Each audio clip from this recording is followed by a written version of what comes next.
हर कहानी की एक शुरुआत होती है, लेकिन कुछ कहानियों की असली शुरुआत तब होती है, जब अतीत की परछाइयाँ आज का गला घोंटने लगती हैं।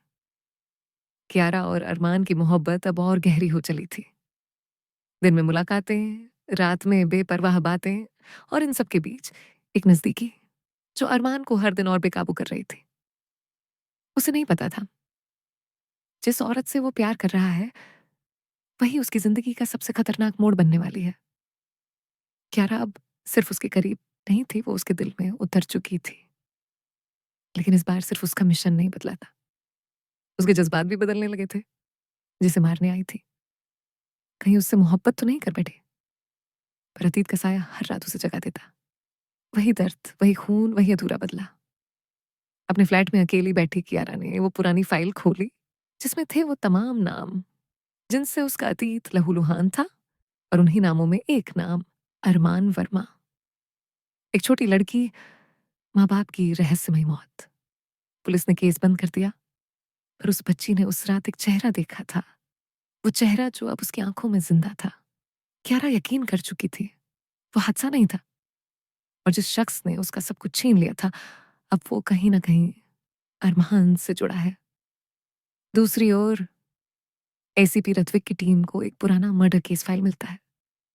मर्डर की स्टाइल बिल्कुल वैसी ही, जैसी हाल की हत्याओं में थी, और उस फाइल में बना एक स्केच जो क्यारा से बेहद मिलता जुलता था। रत्विक अब नजदीक आ रहा था, पर अब भी उसके पास ना नाम था, ना सबूत, बस एक शक जो हर दिन तेज होता जा रहा था। उधर अरमान खुद भी थोड़ा बेचैन रहने लगा था। क्यारा के कुछ सवाल, कुछ बातें, जैसे वो किसी और दुनिया की हो। एक दिन कियारा ने पूछा, अगर किसी ने तुम्हारे अतीत में कुछ छीना हो, तो क्या तुम उसे माफ कर दोगे? अरमान ने हल्की मुस्कान के साथ कहा, वक्त सब माफ कर देता है। पर उस पल क्यारा की आंखों में वही पुरानी आग लौट आई थी। क्यारा एक सुनसान जगह पर जाती है, वही जगह जहां कभी एक लाश मिली थी, जहां उसकी पिछली कहानी खत्म हुई थी, या शायद शुरू। वो चुपचाप खड़ी थी, तभी उसका फोन बजता है, वही बिगड़ी हुई मर्दाना आवाज।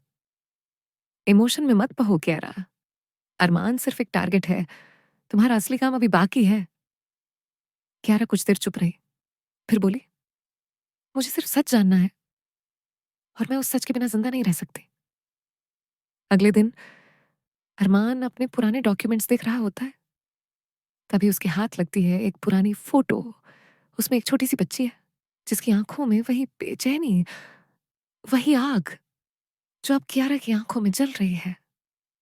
कभी कभी बीते कल की डोर इतनी लंबी होती है कि वो सीधा तुम्हारे गले में फांसी का फंदा बन जाती है,